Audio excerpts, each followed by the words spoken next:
Chapter 8. Madison said, "I don't think this is such a good idea." "Why not?" Becca wanted to know. "We have to do something, and we don't have much time. Trust me, you don't want to be here when it comes back." "Are you sure it will come back?" "Of course I'm sure. It always comes back." "Maybe this time?" Becca shook her head. "It's going to keep coming until they stop it, and they won't be able to stop it until they know, until they understand." Madison hesitated, then said unhappily, "But she looked so scared. And when he left her alone a little while ago, and she locked the door behind him, even if she is a grown-up, she looks so scared." "I know, but she can change things here. At least she might be able to try. She's the one we've been waiting for, I'm sure of it." She saw Jeremy, and that's what matters most. But we have to remember, I think she's seen Missy too, so... Who's Missy? "You haven't met her yet," Becca said. "She's been here even longer than Jeremy was. She usually stays in the gray time, though, and doesn't come out much, even when somebody opens the door." "Why not? Isn't she lonely there?" "I expect so, but she's more afraid of what happens out here. I expect that's because she knew what it would do to her, even before it did." "Really?" "Uh-huh. She was special, like you are. I expect she's trying really hard to find a way to stop it this time." "So she can leave the lodge?" "I expect so." Suddenly irritated, Madison said, "Well, I expect it won't be easy, or she could have done it by now."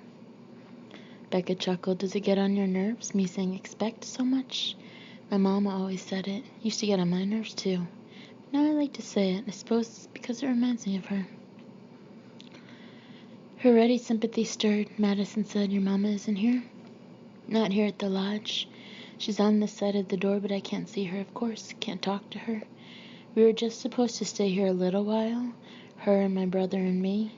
They stayed a long time looking for me. They stayed longer than they meant to, looking for me. But they couldn't find me, of course. They had to go home sooner or later. So they did." "And left you here?" "Well, they couldn't take me with them. They couldn't see me. And even if they had, I didn't have any bones to show them, not like Jeremy." Madison eyed her new friend uneasily. "I'm glad you don't have any bones, Becca, 'cause I'd just as soon not see them." "Fraidy cat." Staunchly, Madison said, "Yes, I am. I don't like bugs either, or snakes, or anything gross." She bent down and picked up Angelo, who had begun to whine a bit, telling herself the action was to comfort him rather than her. "Well," Becca said, "all I can say is that you'd better help us try to stop it when it comes back this time. Because if we can't..." Madison waited, watching as Becca turned frowning eyes toward the cottage several yards away. "If we can't," Becca continued softly, "there'll be more than bones for them to find, for them to see. A lot more." Quentin paced the sitting room of his suite, restless and more than a little uneasy. Diana had closed down immediately after telling him about spending most of her life medicated. Her face without expression, her eyes going shuttered, and after the day she'd had, he hadn't dared push her to continue talking. Not yet, at least. He was truthfully grateful for the time to try to sort through what she had told him so far. He wanted to help her, needed to, and he had nothing to go on except the instincts that urged him to probe carefully, to ask questions when she seemed ready to talk, and to offer bits of information about the paranormal as she seemed able to accept it. It was all he had to guide him, that and what she told him about her life and experiences. A horror story if he'd ever heard one. 2/3 of her life spent medicated. Jeez. Quentin found it hard not to blame her doctors, and especially her father, for not being open-minded enough to at least consider the possibility that there had been nothing wrong with Diana from the beginning. But they hadn't. Faced with the inexplicable, with experiences and behaviors they didn't understand and were frightened by, they had acted swiftly, with all the supposed knowledge of modern-day medicine, to quote-unquote fix her quote-unquote problems. Even before she hit puberty, for Christ's sake. After they had left her only half alive, a pale, colorless, vague, and passionless copy of the Diana she was meant to be. Christ, no wonder she looked out on the world with wary, suspicious eyes. Finally, off all the mind-numbing medications, Diana was clear-headed for the first time since childhood, truly aware for the first time of the world around her, and not just aware but painfully alert with the raw nerve sensitivity of most psychics.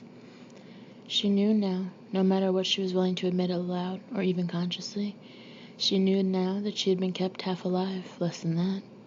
Knew that those she had trusted most had betrayed that trust, even if they had done it in the name of love and concern and with all good intentions.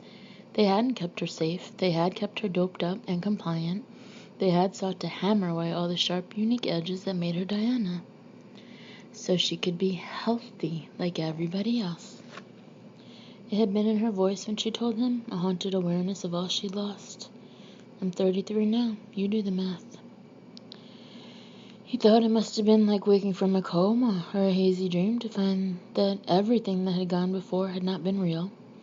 The world had turned, time had moved on, and Diana had lost years.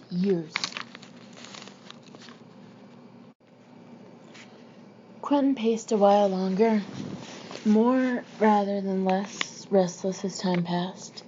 He found himself finally in his dark bedroom, standing at the window, looking out on the night.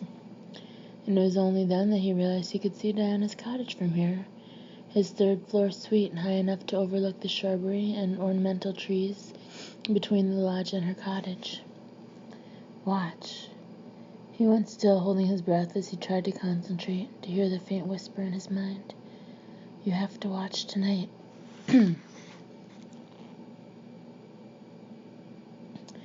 Long moments passed, and he allowed himself to breathe again as he realized there would be no more. Just the realization, the understanding that he had to stand watch tonight for Diana's sake, perhaps for her safety. He could see both the front door and the private little patio door from here, clearly visible, because the doors of all the cottages were well lit, just as the paths linking them to the lodge were well lit, for convenience as well as security. Without even making the conscious decision to do so, Quentin focused, concentrated. Everything went fuzzy for an instant, and then the cottage stood out in sharp relief from the landscaping around it. The door seemed so close, it was as if he could have reached out and turned the handle. Since he needed to enhance only his vision, his other senses more or less went dormant. He heard only silence, smelled nothing. When he leaned his shoulder against the window frame, he wasn't aware of the contact. His mind was quiet and still. Bishop had warned him not to do this, enhancing only one sense at the expense of all the others would exact a price, a painful one. Quentin knew. He knew if he kept this up for hours, he'd have a pounding headache tomorrow, that his sense of smell and taste and touch and hearing would be muffled, maybe for the entire day. He knew his eyes would ache and be sensitive to the light, strained by being forced to work harder right now. There was also a danger, Bishop believed, of losing the capability entirely. Pouring extra energy into one's senses to enhance them was one thing. Totally shutting down one or more of those senses for an extended period of time was something else again. Balance, it was all about balance. Quentin knew he also didn't care. He needed to watch Diana, so that's what he did. Leaning against the window frame, no longer even conscious of the room he was in, he watched and waited. If he didn't think so before, the man certainly thinks you're nuts by now, Diana muttered to herself as she got out of the shower and dried off. Way to go, telling him all the gory details. Everybody knows they don't keep you drugged to the gills for a couple of decades if you don't have a lot of problems. The worst thing was, Diana wasn't at all sure what Quentin's gut-level reaction had been. Oh, he'd been all compassion and understanding on the surface, saying all the right things, insisting that being medicated for most of her life didn't mean she was sick, just that the doctors hadn't understood. Oh, yeah, she believed that. Probably about as much as he really believed it, but she couldn't tell what he thought, not for certain. She didn't think she was very good at reading people's expressions, due mostly to a lack of practice. drifting through life on her medicated cloud. What other people thought or felt hadn't seemed very often to matter. It mattered now. She didn't know why, or at least didn't want to admit it to herself, but it mattered to her what Quentin thought of her. And he undoubtedly thought she was hopelessly damaged goods. It shouldn't have hurt that, because she'd always known it. Now he knew it too. Angry at herself and so tired that her thoughts were going in even more circles than usual, Diana pulled on a pair of silky pajama bottoms and a matching camisole. It was still fairly early, but she needed sleep, and she needed it badly. She went into her lamplit bedroom and turned down the bed, then sat on the edge and hesitated for only an instant before opening the nightstand drawer. The prescription bottle rolled a bit with the movement of the drawer, then stilled. She picked it up reluctantly. This medication remained in her system only a few hours, only long enough to allow her to sleep. Her doctor had promised that, had sworn it, and since he was the one who had taken her off all the other medications, she believed him. Still, the bottle was full. Diana resisted taking as much as an aspirin now. Even with the scattered, restless thoughts and inability to focus on anything for very long, the raw emotions and almost painfully sharp senses, she preferred this state to what had gone before. She had mostly drifted through more than 20 years of her life. She didn't want to drift anymore. But she needed desperately to sleep, and she was afraid of what might happen if she didn't. So she shook a couple of pills into her hand and took them, washing them down with a sip of water from the bottle on her nightstand. She got into bed and turned off the lamp, then lay back on the pillow. She felt an impulse to go to the window as she had so many nights before, but with an effort ignored it. Sleep. She needed sleep. All this would make sense to her if she could only sleep. Her mind continued to chase itself in circles for some time. She refused to look at the nightstand clock to see just how long it went on, but eventually quieted, and finally she slept. Diana opened her eyes and sat up in bed, oddly unsurprised to find herself in the gray time. She knew it was still night, even though her bedroom was lit with that oddly flat, colorless twilight she recognized. It was always the same in the gray time. Never darkness or light, just gray. She thought she had slept for hours, but didn't bother looking at the clock on the nightstand. It wouldn't show her anything. One of the truly spooky traits of the gray time was that there was no time there. Here, clocks, whether digital or not, were faceless, featureless.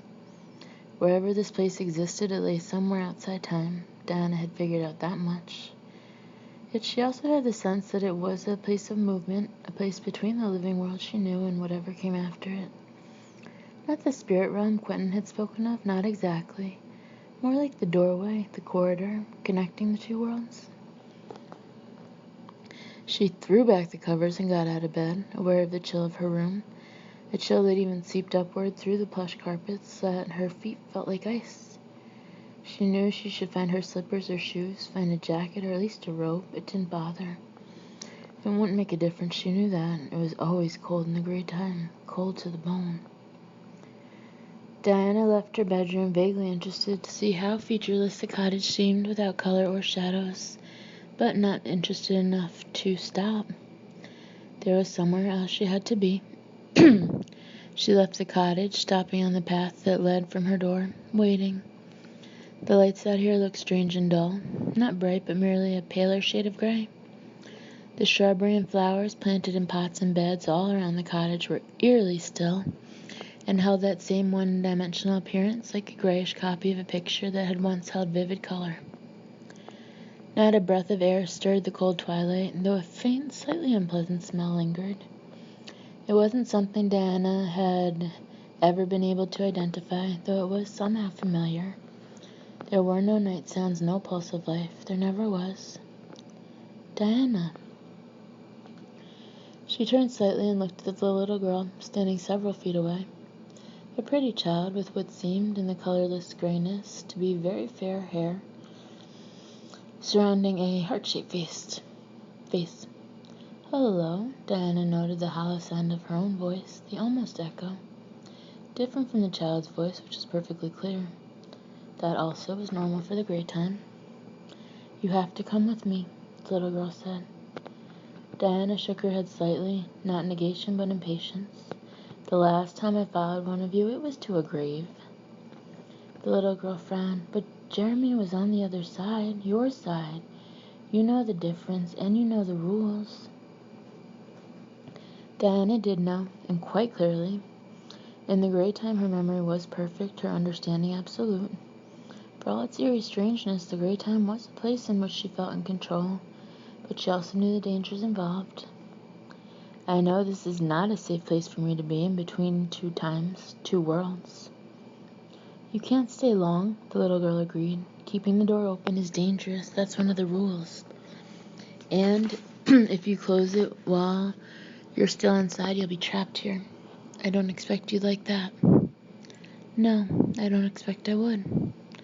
The little girl smiled. Then we better hurry. What's your name? Diana asked, because she always did. Becca. Diana nodded. Okay, Becca, you're the one who called me? Yes. Why? There's something you need to see. Another frown drew her brows together, and we really do have to hurry. I spent hours here before, Diana protested, but followed nevertheless, as Becca turned and led the way toward the distant stables. I know, but being on our side here at the lodge, is much more dangerous for you. Besides, he'll be here soon, and he won't let you stay. He? Becca.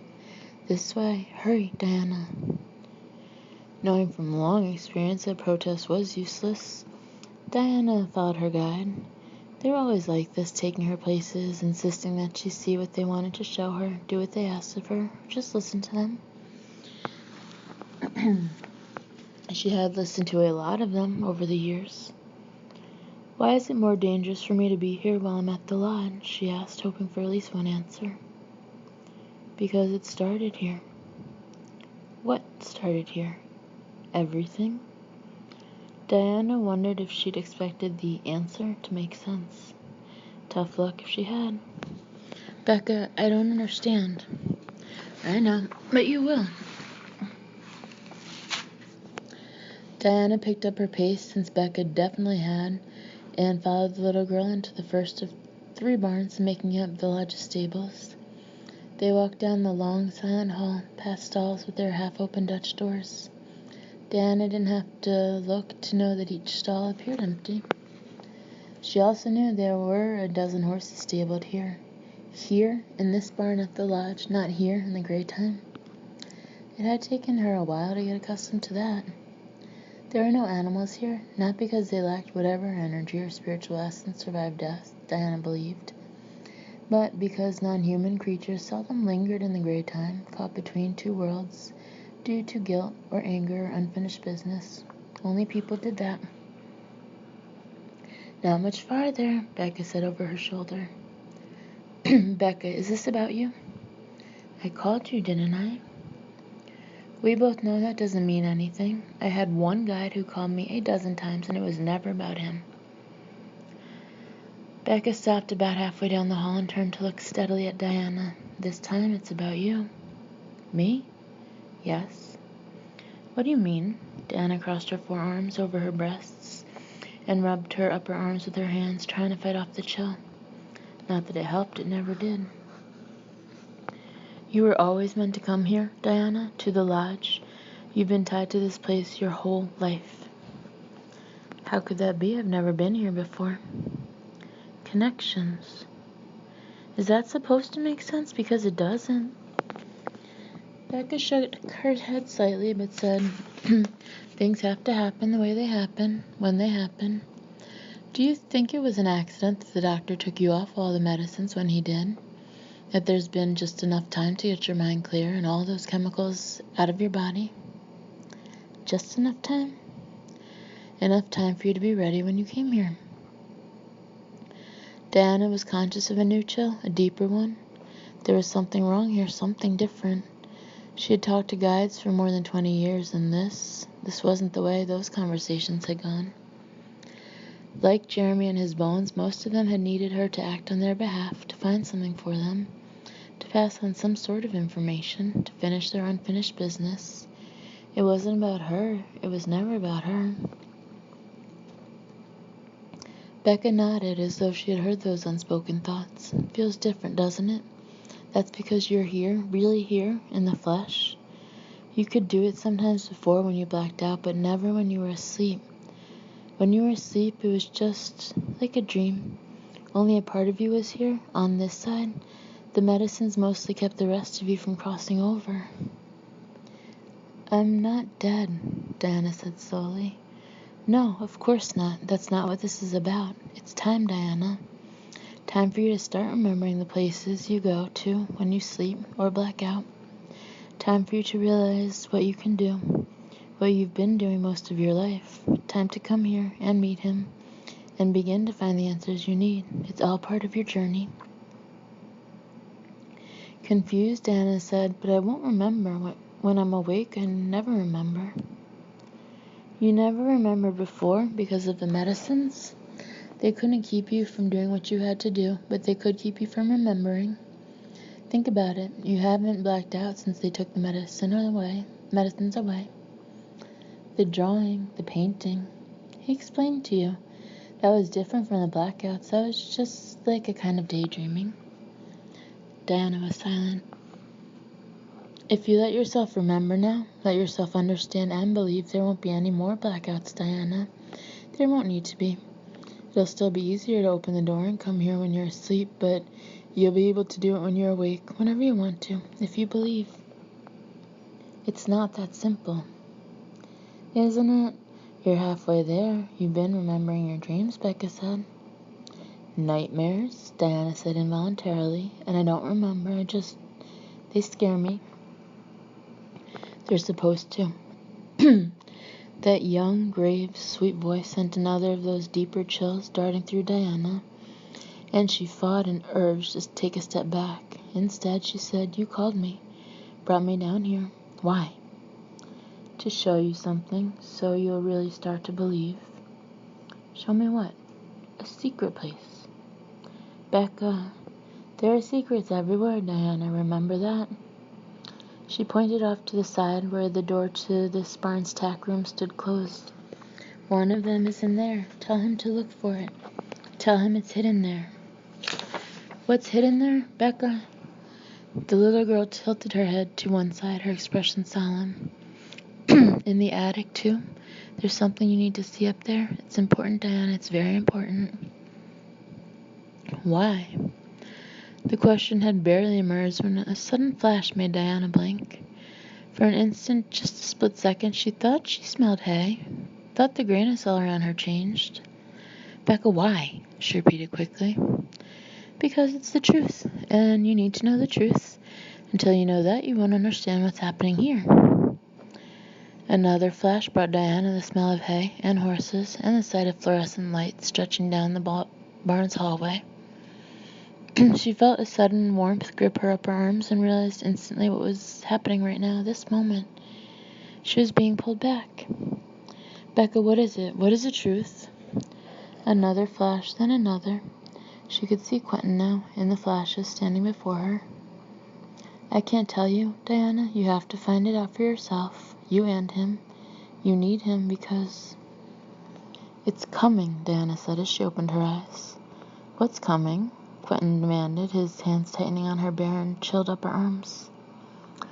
A horse snorted nearby, making her jump, and the strong, if pleasant scents of hay and horses were suddenly thick in her nostrils. The strips of fluorescent lights down the barn's hall seemed so bright they hurt her eyes. She wondered vaguely if they remained on all night, then decided that Quentin had probably turned them on when he had followed her into the barn, minutes or maybe hours before. Her feet felt like ice. She felt like ice. Diana, what are you doing down here? It's 5 o'clock in the morning. She blinked up at him for a moment, totally baffled, her mind a blank, but then she remembered. She remembered all of it. I was following, she murmured. Following what? Not what, who? Quentin's frown deepened, but before he said anything else, he took off his zip-up sweatshirt jacket. Here, put this on. Your skin's like ice. Diana looked down at herself, abruptly aware of her very skimpy attire. The silky camisole was clinging to her chilled flesh like a second skin, leaving nothing to the imagination. Feeling heat rise in her cheeks, she hastily shrugged into the jacket, wrapping herself in the warmth and scent of his body. "Christ, your feet are nearly blue," Quentin said. "The stable manager used to keep extra boots and sometimes shoes in the tack room, but it'll be locked. I need to get you back to the cottage." Realizing more by intuition than any movement of his that he meant to pick her up and carry her, Diana took a step toward the tack room and said, "The door isn't locked, and we can't leave yet." "Why not?" Without answering, Diana went to the door, only dimly aware that her feet really were numb. She could barely feel the rough pavers beneath them. She turned the door handle and stepped up into the wooden-floored tack room. It was Quentin who flipped on the light switch as he entered close behind her, saying, "Good. They still keep the extra stuff here." He went to the other side of the large space, where a low shelf held riding boots and several pairs of shoes. Diana stood looking around her. Secret place. Was there a secret place here? All she saw was a tack room, a roughly 18 by 20 foot space, crowded with saddles on stands and bridles and halters, and lead ropes on pegs, and numerous utility trays on shelves holding brushes and combs, and hoof picks and other grooming equipment and supplies. "Sit down, Diana." He took her arm and led her to one of the 2 long benches placed back to back down the center of the space. Diana sat on the nearest end of the bench, but reached for the shoes he held in one hand before he could sit down beside her. "I'll do that. You take a look around in here." He frowned down at her. "What am I looking for?" Diana hesitated only an instant before replying, "A secret." She bent over to pull on the fairly new-looking but definitely too large running shoes he had found for her. "Everything's pretty much out in the open here," Quentin noted, looking around. "Except for that first aid cabinet over there, I don't see any clothes storage at all. What kind of secret could be hidden here?" Diana didn't hear in his voice any sign of humoring her, and she saw only intent interest in his face when she straightened and looked up at him. But she was still wary of saying any more than she had to, at least for now. Not because she feared he'd think she was crazy, but because she was afraid she'd convince herself of that fact if she started talking. "Diana, what are you doing down here anyway?" she asked abruptly. Quentin replied matter-of-factly, "I looked out my window last night and realized I could see your cottage, and something told me to watch. That little voice I hear sometimes, so I did. Saw you come out and head towards the stables a little while ago. Seemed like a good idea to follow you." He paused and added, "It wasn't a blackout, was it? Your eyes were closed. You were walking in your sleep." "Something like that." "Something like that? Diana, could you please look around in here?" Quentin didn't move. "Does this have something to do with the murders, the disappearances?" She drew a breath. "You tell me." "A guide brought me down here, a little girl, maybe 12 years old. Said her name was Becca." Barely hesitating, Quentin said, "Rebecca Morse disappeared from the lodge 9 years ago. No trace of her has ever been found." "Then I guess this does have something to do with the murders, because she led me here in the gray time." "And told you what? That this place held a secret?" Diana looked around the neat, silent tack room. "Becca told me that there were secrets everywhere. She told me to tell you to look for the one hidden in here." "Me? By name?" "No, she said him, but she was talking about you." Diana shivered and drew the jacket even tighter around her. She should have felt lost in all the material, except that it was warm and smelled very pleasantly of him, and that gave her an odd and very unfamiliar feeling of security. She wished she could luxuriate in it. "There's something hidden here, Quentin, and we need to find it." Still without moving, he said, "In that case, we need to call Nate, and then talk to the manager of the lodge. Before we do anything else, this is private property, Diana, and we're in here after hours and without permission." You sure as hell are, a grim voice agreed from the doorway.